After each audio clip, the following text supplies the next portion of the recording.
جن پہ قرضے ہیں نا، جو تنگ دست ہیں، جو روز رکے بھیجتے ہیں دعاؤں کے کہ بڑی پریشانیاں، وہ وظیفہ سنیں، وہ وظیفہ سنیں۔ ہمارے زمانے میں وظیفے لینے کا رواج نہیں، تعویذ لینے کا رواج ہے۔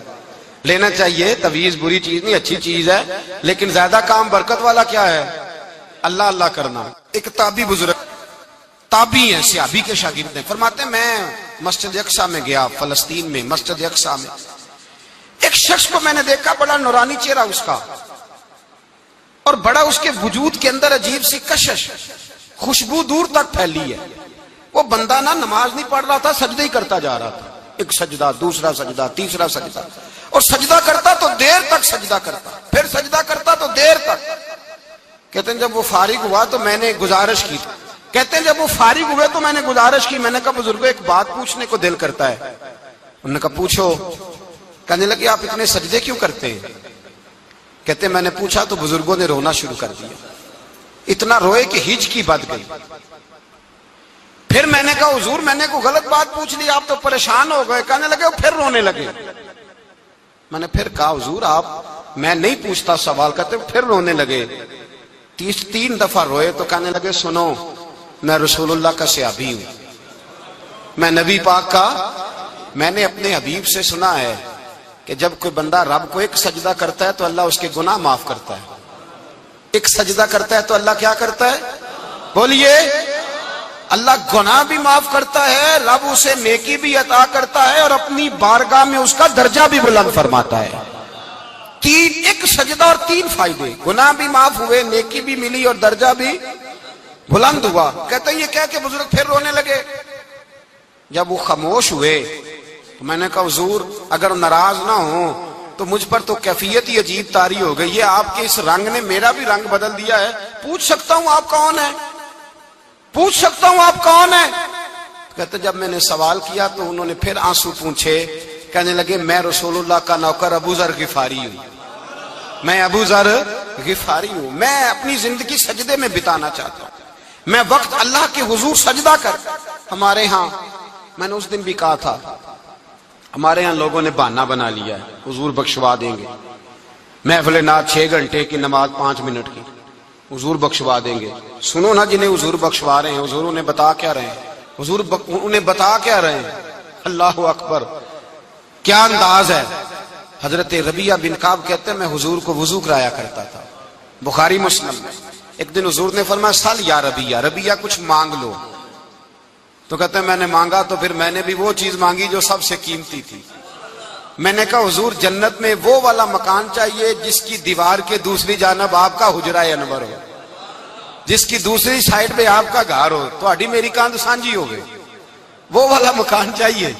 تو نبی پاک نے فرمایا جا تجھے دیا، جا تجھے، بولیے جا تجھے، کمال ہو گئی، جا تجھے دیا۔ کون دیتا ہے؟ دینے کو منہ چاہیے، دینے والا ہے سچا ہمارا، میں جا تجھے دیا۔ ایک میری بات یاد رکھنا، حضور کیا فرمایا؟ اپنی زندگی میں سجدے زیادہ کرنا۔ کیا زیادہ کرنا؟ چلو سارے بولے ایک دفعہ، کیا کرا؟ کیا زیادہ کرنے ہیں؟ تو حضور بھی فرماتے ہیں میرا جنت میں پڑوسی وہ ہوگا جو سجدے زیادہ کر کے آئے گا۔ تو میرے بھائی اگر تو سجدہ ہی نہیں کرتا، تو اس لذت سے ہی ناشنا ہے، نماز جلدی کی، باقی سارے کام لیٹ کے، مسجدوں میں بیٹھے ہیں لوگ، خوش گپیاں چل رہی ہیں، بڑے بڑی لمبی، نماز کا وقت آیا تو چھوٹی ہو گئی، فٹافٹ کرو۔ نماز، عبادت، ریاضت، یہ تو بندے کو اللہ کے قریب۔ حضرت عبداللہ بن جعفر، حضرت جعفر طیار کے بیٹے تھے، نبی پاک کے پھوپھی کے بیٹے تھے، حضرت زبیر بن عوام رضی اللہ تعالیٰ، وہ انتقال کر گئے۔ ان کا جب وصال ہوا تو 10 لاکھ دینار کا قرضہ تھا ان پر، اور جو زمین انہوں نے چھوڑی وہ زمین بنجر تھی۔ لو سن لے، جن پر قرضہ چڑھا ہوگا وہ نسخہ بھی سن لے، جن پہ قرضے ہیں نا، جو تنگ دست ہیں، جو روز رکے بھیجتے ہیں دعاؤں کے کہ بڑی پریشانیاں، وہ وظیفہ سنیں، وہ وظیفہ سنیں۔ ہمارے زمانے میں وظیفے لینے کا رواج نہیں، تعویذ لینے کا رواج ہے۔ لینا چاہیے، تعویذ بری چیز نہیں، اچھی چیز ہے، لیکن زیادہ کام برکت والا کیا ہے؟ اللہ اللہ کرنا۔ کیا کام ہے؟ سجدہ کرنا برکت والا کام ہے۔ حضرت عبداللہ بن جعفر طیار کہتے ہیں میں نے قرضہ لینا تھا زبیر بن عوام سے، وہ وصال کر گئے، میں ان کے بیٹے کے پاس گیا، عبداللہ بن زبیر کے پاس۔ میں نے کہا پیسے لینے تھے، کہا بالکل لینے ہیں، میرے ابا جی مجھے وصیت کر کے گئے، لکھ کے گئے کہ یہ پیسے دینے۔ اور وہ یہ لکھ کے گئے ہیں میں زندگی بھر کوشش کرتا رہا ہوں، ادا نہیں ہو سکے، بیٹا تیری ذمہ داری ہے میرے قرضے ادا کرنا۔ عبداللہ بن زبیر رضی اللہ تعالیٰ عنہ کہنے لگے میں انشاءاللہ آپ کی رقم دے دوں گا۔ تو عبداللہ بن جعفر طیار کہنے لگے بھائی ہم دونوں آپس میں ہیں، کوئی شے نہیں چھوڑ کے گئے آپ کے ابا جی، کوئی چیز نہیں، توجہ ہے میری بات پر؟ یہ صحابہ کا ذرا انداز دیکھیے گا بندگی کا، کوئی چیز نہیں چھوڑی۔ تو حضرت زبیر بن عوام کہنے لگے ایک زمین کا ٹکڑا ہے وہ بھی بنجر ہے، اس میں بھی کوئی کھیتی نہیں اگتی، سبزہ نہیں ہوتا، بنجر ہے، پانی کوئی نہیں، اور وہ اتنی خشک ریتلی زمین ہے کہ بڑا مشکل کام ہے وہاں سیراب کرنا، بے آباد زمین ہے۔ حضرت سیدنا عبداللہ بن جعفر کہنے لگے تو اس طرح کر، وہ مجھے ساری نہ دے، اس میں سے تھوڑی سی مجھے دے دے، میں 10 لاکھ دینار کے عوض وہی رکھ لیتا، تیرے باپ کا قرضہ ادا ہو گیا، دے تو صحیح۔ انہوں نے کہا آپ کیا کریں گے، وہ تو کسی کام کی نہیں، چند کوڑیوں کی بھی نہیں، فرمایا مجھے دے دو، میں جانوں اور میرا کام جانے۔ او بھائی یہ تھے بندگی والے لوگ، یہ تھے جن کا رب سے رشتہ ہے، جنہوں نے حضور کے صلی اللہ علیہ وسلم کے پاس بیٹھ کر بندگی سیکھی تھی۔ کہتے زمین کا ٹکڑا لے لیا، بنجر بے آباد ریتلی زمین، جب میرے حصے میں آئی پہلے دن اپنے غلام سے کہنے لگے جو جگہ تجھے زیادہ سخت لگتی ہے نا وہاں میرا مصلی بچھا دے، جو تجھے زیادہ بنجر بے آباد لگتی ہے وہاں مصلی بچھا، مصلی بچھا۔ غلام نے مصلی بچھایا تو عبداللہ بن جعفر نے اللہ اکبر کہہ کے نیت باندھی۔ یہ حضرت جعفر طیار کے بیٹے ہیں، حضرت علی کے بھتیجے، انہوں نے نیت باندھی نماز کی، سر سجدے میں رکھا، رونے لگے، کہنے لگے اللہ میں بھی تیرا بندہ اور جس سے لینے تھے وہ بھی تیرا بندہ، خدا بندہ ہمارے درمیان مہربانی فرما، کرم نوازی کر، رحمت کا فیصلہ فرما۔ اتنا روئے کہ مصلی بھیگ گیا۔ کہتے اتنا تڑپ رہے تھے کہ صحابہ اکٹھے ہو گئے ان کے گرد، مصلی بھیگ گیا۔ جب بھیگا ہوا مصلی نماز مکمل کر کے اٹھایا نا، کہتے مصلی اٹھایا تو نیچے سے اللہ نے پانی کا چشمہ جاری فرما دیا، اللہ نے پانی کا چشمہ جاری کر دیا۔ فرمایا بناؤ حوض، کرو کھیتیاں سیراب۔ فرماتے ہیں جہاں ایک درخت نہیں اگتا تھا اللہ نے پورا باغ اگا دیا، جہاں ایک پھل نہیں ہوتا تھا وہاں عالی شان پھل لگ گئے، قرضے بھی ادا ہوئے۔ حضرت زبیر بن عوام کے بچوں کے پاس مال دولت بھی بچ گیا۔ لوگ جب کہتے ہیں یہ ساری کس چیز کی برکت ہے، اور فرماتے یہ ساری سجدوں کی برکت ہے، یہ رب کی بندگی کی برکت ہے، یہ اس کی بارگاہ میں نماز پڑھنے کی۔ مسلمان توجہ نہیں کرتا، توجہ نہیں، جاگ رہے ہیں آپ حضرات؟ یہاں کوئی حکومت اعلان کرے نا کہ ہر نماز کے بعد 500 روپیہ، کتنا جی؟ میرے خیال کسی بھی نہیں ہونا مسیح جی، آن گے کہ نہیں؟ نہیں تھوڑے جے بول دے ہو، جڑے نہیں بول دے ہونا تو بالکل ہی نہیں نہ ہونا، ہونا تو پکا پتہ لگ۔ او خدا کے بندو بات سمجھو، رب فرماتا ہے تو مسجد آدھا میں تجھے برکت عطا کروں گا۔ کئی جگہ مسائل نہیں بنا دیے گئے، وہ چھوڑو دی یہ تو نفل ہے، چھوڑو دی یہ تو غیر مؤکدہ ہے۔ اعلیٰ حضرت فاضل بریلوی فرماتے ہیں جو نفل چھوڑتا ہے نا ایک وقت آتا ہے سنت کے ترک کرنا شروع کر دیتا ہے، اور تارک سنت ایک وقت آتا ہے کہ واجبات کو چھوڑتا ہے، چونکہ وہ سیلاب اچانک نہیں آیا کرتے، پہلے چھوٹا سا سوراخ ہوتا ہے، دریا کے کنارے چھوٹا سوراخ ہوتا ہے، بند نہ کیا جائے تو بڑا ہو جاتا ہے، پھر اور بڑا ہو جاتا ہے، پھر وہ سیلاب بن جاتا ہے۔ کیا ہوتا ہے کہ جب ہم دیر کرتے ہیں، آپ دیکھ لیں دنیا داری میں لوگ کتنے آگے نکل گئے، کتنے دنیا داری کی جو چیزیں آئیں وہ غالب ہو گئیں۔ میں آپ سے پوچھ رہا ہوں جتنے لوگوں کے پاس موبائل ہیں اتنے لوگ نمازی بھی ہیں؟ موبائل بعد میں آ کے غالب ہو گیا سب پہ، اور نماز آپ یہ ایوریج نکالے نا، جتنے لوگ فیس بک پہ ہیں اتنے لوگ دینی تعلیم کے میدان میں بھی ہیں، پڑھنے پڑھانے کا مزاج بھی رکھتے ہیں۔ جتنی نصیحتیں کرنے میں آج لوگ نکلے ہوئے ہیں، کیا اتنی خیر بھی دنیا میں بٹ رہی؟ جتنی جدید ٹیکنالوجی آ گئی سب ہم نے حاصل کر لی، بری بات نہیں، ٹھیک ہے، اچھی بات، لیکن سوال یہ ہے کہ وہ باتیں جو سالوں سے ہو رہی ہیں اور جو ہمارے دین کے فرائض میں شامل ہیں ان پر عمل کب ہوگا؟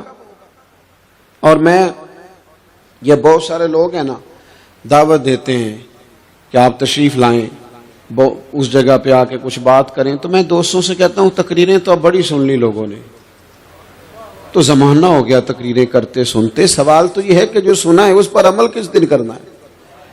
وہ پہلا قدم جو عمل کا ہے وہ کس دن اٹھانا ہے؟ یہ کوئی گورکھ دھندا تو نہیں ہے نا کہ نشستن گفتن برخاستن. دیکھیں نا قرآن مجید کی آیات نازل ہوتی تھی، صحابہ دوڑ پڑتے تھے عمل کرنے کے لیے. لن تنالوا البر حتى تنفقوا مما تحبون، تم بھلائی کو نہیں پہنچو گے جب تک اپنی پیاری چیز خرچ نہ کرو. تو یہ آیت ہم نے بھی سنی ہوئی ہے. میں آپ سے ہاتھ نہیں اٹھواتا، آپ خود اپنے آپ سے پوچھیں، میں اپنے آپ سے پوچھتا ہوں کب پیاری چیز لا کے خرچ کی ہم نے اللہ کے راستے میں؟ لیکن جب نازل ہوئی تھی تو عبداللہ ابن عمر کو گھوڑا پیارا تھا، انہوں نے فوراً لا کے پیش کر دیا تھا. حضرت ابو طلحہ انصاری کو باغ پیارا تھا، انہوں نے فوراً لا کے حضور کی بارگاہ میں پیش کر دیا تھا. ہم کب یہ کام کریں گے؟ ہم سن رہے ہیں، ہمیں آتی ہے، ہم آگے بڑھا رہے ہیں، لیکن جلدی سے صحابہ کا یہ مزاج تھا کہ جیسے ہی ان تک خیر پہنچی انہوں نے عمل کر کے دکھایا. جیسے نصیحت ملی اس نصیحت پر وہ عامل ہو گئے. امام جعفر صادق رضی اللہ تعالیٰ عنہ سے ایک شخص نے پوچھا حضور میں دین کی خدمت کرنا چاہتا ہوں، تبلیغ کرنا چاہتا ہوں، کوئی طریقہ بتائیں.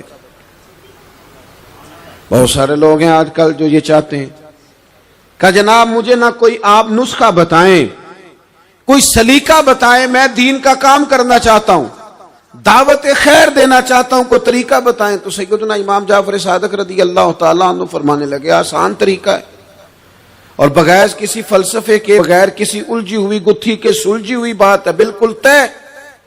تو دین کی تبلیغ کرنا چاہتا ہے؟ اس نے کہا ہاں. تو فرمانے لگے بڑا آسان نسخہ ہے، اگر تو دین پھیلانا چاہتا ہے، تبلیغ کرنا چاہتا ہے تو دین پر عمل کرنا شروع کر دے. عمل کے بڑے اثرات ہوتے ہیں. عمل، حضرت باجید بستامی فرمایا کرتے تھے جس نے ہماری خاموشی سے کچھ نہیں سیکھا وہ ہماری تقریر سے کیا سیکھے گا. یہ جو عمل ہوتا ہے یہ اتنی بڑی خاموش تبلیغ ہے، اتنی بڑی. امام جعفر صادق فرمانے لگے تو عمل کر، وہ تیرا عمل کرنا. آپ پڑھیں گھر میں نماز، آپ کے بچوں کو شوق ہو جائے گا. آپ کھولیں گھر میں قرآن مجید، آپ کے بچوں کا دل لگ جائے گا. آپ بیٹھے تسبیح لے کے کہ آج میں نے آدھا گھنٹہ محبوب کی بارگاہ میں درود و سلام عرض کرنا ہے، بچوں کی طبیعت لگ جائے گی. عمل جو ہوتا ہے اس کا فیض بٹتا ہے. نیکی میں آگے بڑھنے کی جد و جہد، کوشش کرنا کہ میں ذرا خیر کے کام میں آگے نکلوں. کیا کہا حضرت عمر نے؟ کبھی ہم سنتے ہیں باتیں، کبھی اس کی گہرائی میں اترو نا. سیدنا فاروق اعظم فرماتے ہیں میری ساری عمر دوڑ لگی رہی کہ میں ابو بکر صدیق سے نیکیوں میں آگے نکل جاؤں.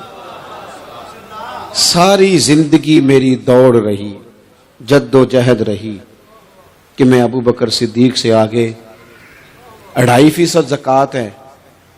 عمر کہتے ہیں میں 50% لے کے آیا تھا، لیکن میں 50% پہ پہنچا تھا تو ابو بکر 100% پہ پہنچ گئے تھے، وہ سارا ہی لے آئے تھے. میری دوڑ رہی، جد. یہاں بھی دوڑ ہے.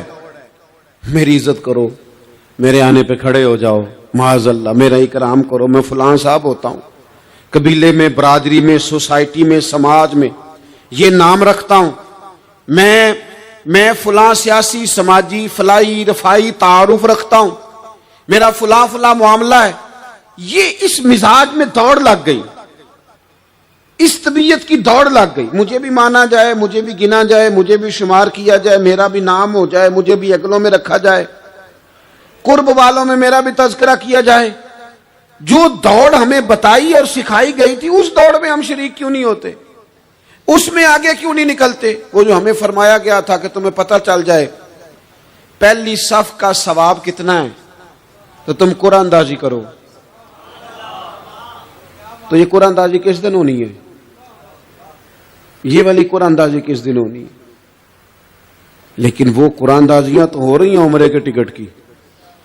اتنے عمرے کے ٹکٹ، اتنے عمرے کے، اچھی بات ہے، اس کی بھی کوئی مخالفت نہیں، لیکن جو کام جس میں آگے بڑھنا تھا، جس میں جد و جہد کرنی، جس میں دوڑنا تھا، جس میں کاوش کرنی تھی، اس میں تو ہم پیچھے ہیں. زندگی اتنی تیزی سے گزر رہی ہے، آپ یقین کریں پیچھے پلٹ کے دیکھتے ہیں تو پتہ ہی نہیں چلتا کتنے سال بیت گئے. بھی ایسے لگتا ہے کل ہی تو ابھی داخل کرایا تھا گھر والوں نے اسکول میں، ابھی اگلے دن کی بات ہے دارالعلوم میں داخل ہوئے تھے اور اتنے سال بیت گئے، اتنا وقت گزر گیا۔ ہم عجیب مزاج کے لوگ ہیں، یہ چاہتے ہیں کہ ہمارے بچے بڑے ہو جائیں، یہ نہیں چاہتے کہ ہم بوڑھے ہو جائیں۔ دیکھیں اگر بچے بڑے ہوں گے تو لازمی نتیجہ ہے کہ ان کے بڑے، لیکن ہم دونوں باتوں میں اپنا مزاج رکھتے ہیں، بچے بھی بڑے چاہیے ہمیں اور ہم خود بھی اپنے آپ کو بوڑھا تسلیم کرنے کو تیار۔ ماشاءاللہ جی میرا بیٹا جوان ہو گیا، تو جناب آپ کیا ہو گئے؟ اب آپ بھی تو بتائیں نا، آپ کہاں پہنچ گئے؟ وہ کیا دور تھا جب کہتے تھے میرے بیٹے کو میرا جوتا پورا آنے لگا ہے۔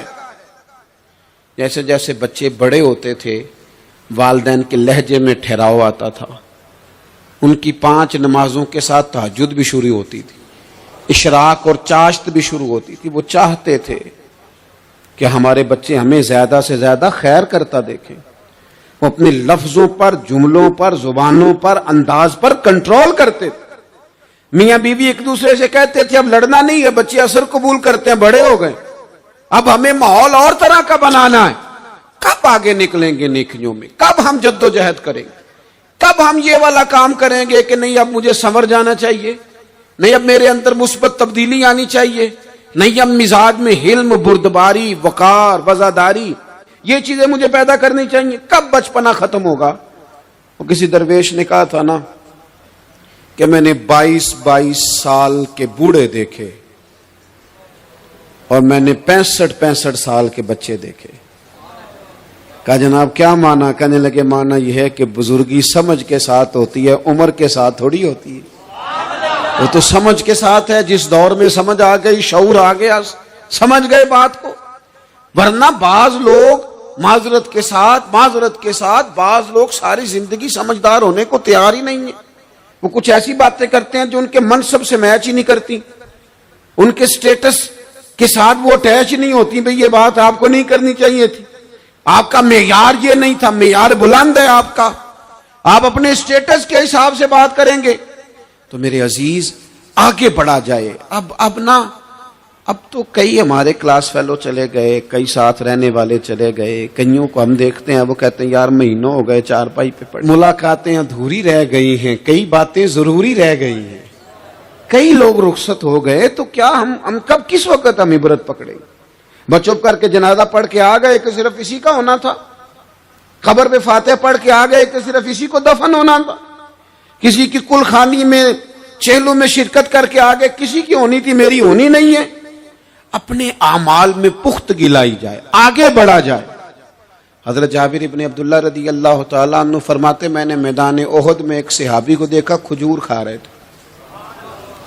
کتنا ٹائم لگتا ہے کھجور کھانے میں؟ گوشت کی بھری ہوئی پلیٹ نہیں تھی ان کے سامنے کہ ساری خالی ہونے میں دیر لگے گی، کھجور کھا رہے تھے، بخاری شریف ہے۔ اور کھجور کھاتے کھاتے کریم محبوب علیہ السلام کی عالی مرتبت بارگاہ میں عرض گزار ہوئے یا رسول اللہ اگر آج میں شہید ہو جاؤں تو کہاں جاؤں گا؟ تو حضور نے فرمایا جنت میں۔ حضرت جابر ابن عبداللہ فرماتے ہیں وہ بات انہوں نے سنی تو وہ جو کھجور کھا رہے تھے وہ باقی کے منہ سے نکال دی۔ کیا مانا؟ کہیں کھجور کھاتے کھاتے دیر نہ ہو جائے، کہیں دیر نہ ہو جائے۔ وہ کھجور نکال دی اور میدان میں اترے اور وہ لڑے اور انہوں نے جد و جہد کی اور وہ اسلام کا نام لے کر ڈٹ گئے، رسول اللہ صلی اللہ تعالی علیہ وسلم کے پیغام پر کھڑے ہو گئے، اللہ نے انہیں شہادت عطا کر دی۔ انہوں نے کھجور کھانے کا وقت بھی انتظار نہیں کیا کہ کہیں لیٹ نہ ہو جائے۔ کیا مانا ہے؟ کھجور کھانے سے پہلے پہلے اللہ نے انہیں جنت عطا فرما دی۔ ہمارا تو جناب وہ میرا پروگرام بن گیا، بس میں حج کر رہا ہوں، پھر اس کے بعد میں نے ولی اللہ ہو جانا۔ بھائی یہ بچوں کی شادی ہو جائے، تھوڑے سے کام ہے، میں پھر مسجد میں ہی ہوں۔ بھائی دلی تو بڑی دور ہے، دلی دور است۔ یہ آپ جو باتیں سنا رہے ہیں یہ تو لمبی ساری بات ہے، یہ تو کام شروع کر دینا چاہیے تھا، اس پر تو عمل شروع کر دینا، روکا کس نے؟ آپ بچوں کے بیاہ بھی کریں لیکن ساتھ حضور کی بارگاہ میں درود و سلام بھی پیش کریں، آپ ڈیوٹی پہ بھی جائیں، رزق حلال بھی کمائیں، پر اگر رب توفیق دینا تو سویرے اٹھ کے ایک سپارہ قرآن مجید کا تلاوت بھی فرمائیں۔ اپنے آپ کو آراستہ پیراستہ کریں نیکیوں کے ساتھ، جدوجہد کریں۔ اگر اللہ تبارک و تعالیٰ نے رزق حلال دیا ہے، اللہ کی راہ میں خیر کے ساتھ بانٹنا ہے، تو پھر اس میں جلدی کریں، پھر دیر نہ کریں۔